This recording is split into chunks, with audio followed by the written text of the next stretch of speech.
ما فقط در همان صورت احترام بزرگانمان را کاملا به جا می آوریم که آثار آنها را آموزیم، فرزندانمان را در روحیه تعلیمات آنها تربیت کنیم، فرموده های آنها را دستور عمل قرار دهیم، تا که در آینده هم از بین خلق ما رودکی و فردوسی ها، بو علی ها، خیام ها، میر سعید ها به وایه رسند و ما در رشد تمدن بشر سهمگزار باشیم. پیشوای ملت، اساسگزار صلح و وحدت ملی، پرزیدنت جمهوری تاجیکستان محترم امام علی رحمان.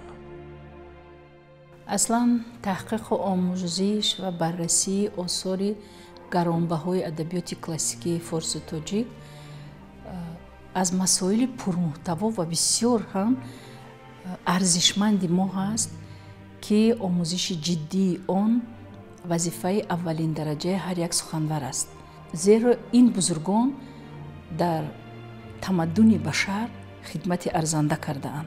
15 که اکنون از روی طبقه بندی دوره آخری ادبیات کلاسیکی می شود. یعنی ادبیات ما، فرهنگ و تمدن ما، خاصه شعر و شاعری ما در همین عصر 15 به قله بلند است و بعد اینا رو به تنزل نهاد از روی جنبندی.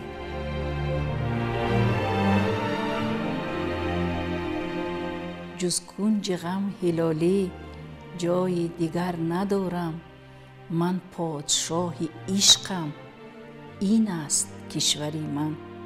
هلالی یکی از چهره‌های نمایان ادبیات فارسی تاجیکی است. مقام خاص خود را در ادبیات دارد، خاصه ادبیات بعد از 15.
جلب شده است.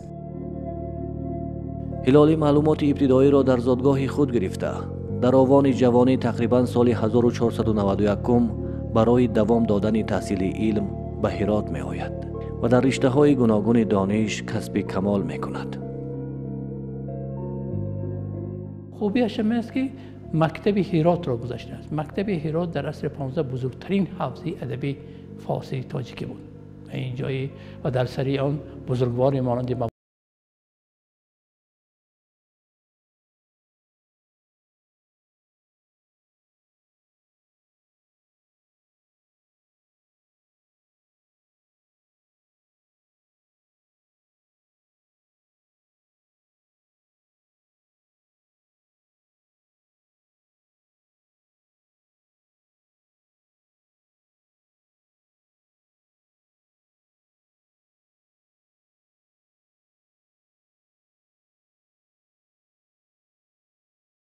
شاعری میکرد یا دعوای عالمی میکرد یا دعوای خطاطی میکرد یا دعوای هنر میکرد، در مجموع حتما در صحبت جامعه نوایی میگذشت و دستگیری هم میکردن. و اولین ملاقاتش با نوایی خیلی جالب است. میگن جوانی نوروسته بود، نام و شاعری نام برآورد که نوایی به صحبت دعوت کرد. خیلی که ببینید واصفی هم دعوت کرده است و دیگر هم. این یک ترتیب کاری نوایی هم بود، نوایی جامعه بود که جوانان با استعداد دستگیری میکردن. نوایی در مجالس نوایی تذکره داره ذکر میکنند. وقتی هلالی شعر خودش را میخواند، وقتی به همین بیت میرسد با هلالی با نوایی خیلی پسند میاد. چنان از پا فکن امروز من رفتار قامتم که فردا بر نخیزم بلکه فردای قیامت است. این جوانی 16 17 سالگی هلالی گفتن میرم. وقتی نوایی میپرسد که چی تخلص داری میگه هلالی، میگه نه تو بدری. اولین و کاملترین معلومات رو ما از مجالس و نفایس میر علیشیر نوایی میگیریم و بعدتر سامیرزا در تذکره خود که هم عصر و دوستی بدرالدین هلالی بوده است این گفته های میر علیشیر نوایی رو تکرار میکند که حافظه اش خوب و سخنش مرغوب است. هلال معنای ماهی نو، ماهی نیپره را دارد و بدری گفتنی میر علیشیر نوایی معنای آن را دارد که هلالی الکی در ادبیات، در سخن آفرینی صاحب مهارت و شاعری کامل است. هلالی بیشک در همین دایره ادبی هرات مثل یک ماه در عالم ادبی دایره ادبی هرات پدید آمد، مثل یک هلال پدید آمد و مثل بدر منیر گردید. هلالی هنوز از زمان جوانی به شعرگویی شروع می کند و به شبهه تا واپسین لحظه های عمر شعر گفته است. از این لحاظ دیوان غزلیات او را نیز می توان به دو مرحله جدا نمود. غزل‌هایی که در ایام پرشور و شری جوانی و غزل‌هایی که پس از تجربه حیاتی اندوختن تألیف کرده است. درویش علی چنگی در تذکره تحفة السرور تاکید میکند که مولانا هلالی از داننده خوبی علم موسیقی بود و صدای بسیار هم فورم داشت و محققان بعدینه به خلاصه آمدند که از بس که هلالی داننده خوبی علم موسیقی بود بنابر همین غزلهایش روانند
بعد از مرگ مولانا جامی و نوایی دولت تیموریان رو به پراکندگی آورد.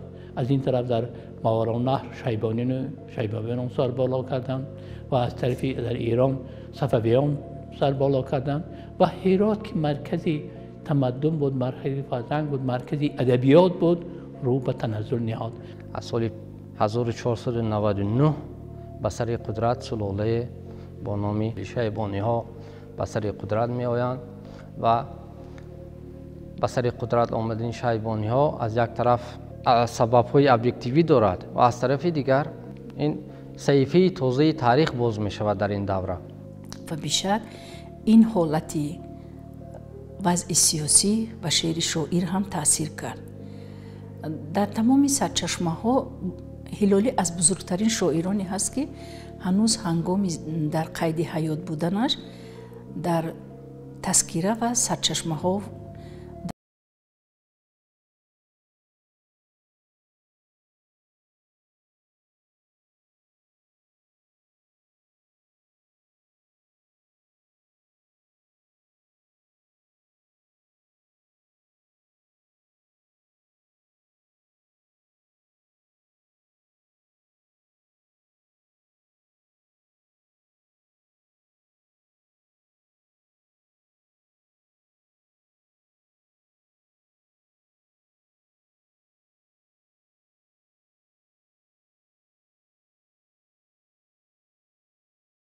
خیلی جالب است، خصوصا همون که استقبال از غزل مشهوری کمال یار گفت از غیر ما پوشان نظر گفتم با چشم هلالی خیلی یک جواب خوشروی هم داده است، یک نظری خوشروی هم نوشته است و واقعا غزل هلالی آمیخته با موسیقی است. مثلا در یک غزلش میگوید که این دم که بوی دلکش گل میدهد نسیم، بس دلکش است گشت گلستان به بوی گل. خوش آن که یار باشد و من در حریم باغ، من سوی او نظر کنم و او به سوی گل.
گیرد که تو غیر از غزل نویسی دیگر در ژانرهای دیگر مهارت نداری.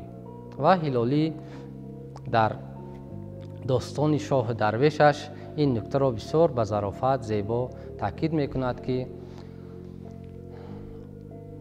هر کسی که غزل تواند گفت مثنوی را چدور تواند سفت و شکر میکند در این زمینه شکر میکند که نقدی گنجینه سخن غزل است، شکری باریکی نظم من غزل است. هلالی خیلی طبع بلند داشته است، مانند شاعران بعضی مدعا بایش را به کسی نبخشیده است و اما همون سنتی مثنوی سرایی خسرو و نوایی و جامع را ادامه داده است.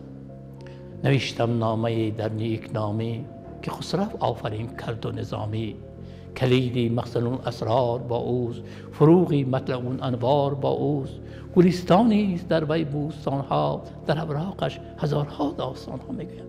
واقعا بزرگی نظامی و جامعی و امیر خسرو را میستاید و خودش رو خیلی فخر میگیرد. اما اگر مقایسه کنید واقعا در روانی اگر در پای نظامی البته نیست، اما در پای شاعران دیگر بزرگش ممکن است. محققان دیگر در اندیشه آنند که این گونه داستان‌هایی که در آنها مسئله‌های فلسفی و اخلاقی بیان شده اند، مثل مهر و مشتری، شاه و گدا و دیگر اثرها، اینجا مسئله‌ها عشق مجازی نیست و شاید همین سبب بود که در برنامه مکتبی داستان شاه و گدا تعلیم داده نمی شود. هرچند اینجا مسئله صداقت است، وفاداری است، خدمتگزاری است و این اثر من فکر میکنم که تحقیقات جدی رو طلب میکند. اکثری که من تا آنجایی که خبر دارم 133 مثنوی لیلی و مجنون در ادبیات ما است. خود در ادبیات تاجیکی و ترکی هم اگر حساب بگیریم 133 لیلی و مجنون است. اما لیلی و مجنون از آن کاملا فرق دارد. یگانه لیلی و مجنون است که در آنجا عاشقان به وصال میرسند. هلالی مثنوی صفات العاشقین دارد، چنانکه که خودش میگوید به نام عاشقان دفتر گشادم، صفات العاشقین نامش نهادم. و داستان لیلی و مجنون دارد. داستان لیلی و مجنون در پیروی بنیادگذار مکتب لیلی و مجنون سرای نظامی گنجوی سروده شده است.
به خان مراجعت میکند که این خطای من است، این خطای قلم است، خطای فکر است، عذرخواهی میکند، ولی خان از گناه هلالی دست نمیشوید. هلالی هم از جبر عبیدالله خان به داد آمده بود و سبب مرگش هم انا همین یک روباییش شد و انا همین چیز سبب شد که هلالی را در بازار چهارسوی هرات سنگسار کردند. عالم دیگری از Университети Тифлис Гарилашвили соли 1964 таҳқиқ мекунад ки гури ҳилолӣ дар маркази бозори чорсӯи ҳирот будааст. вақте ки қабри ӯро ба як бозаргон фурӯхтаанд, чун ҷои серодам будааст ва қабрашро вақте ки аз як ҷо канда ба ҷои дигар гур мекарданд, ҳамон ҷо косахонаи сараш шикаста будааст. تذکره‌نویسان می‌نگارند که چون هلالی را در ماه اکتبر سال 1529 با فرمان سلطان ازبک های شیبانی عبیدالله خان که هرات را ضبط کرده بود با تهمت آنکه شاعر از مذهب شیعه است به کشتن می بردند، سر او را شکستند. خون بر رویش می دوید. در این حالت هلالی بیت زیرین را می خواند: این قطره خون چیست بر روی تو هلالی؟ گویا که دل از غصه بر روی تو دویده.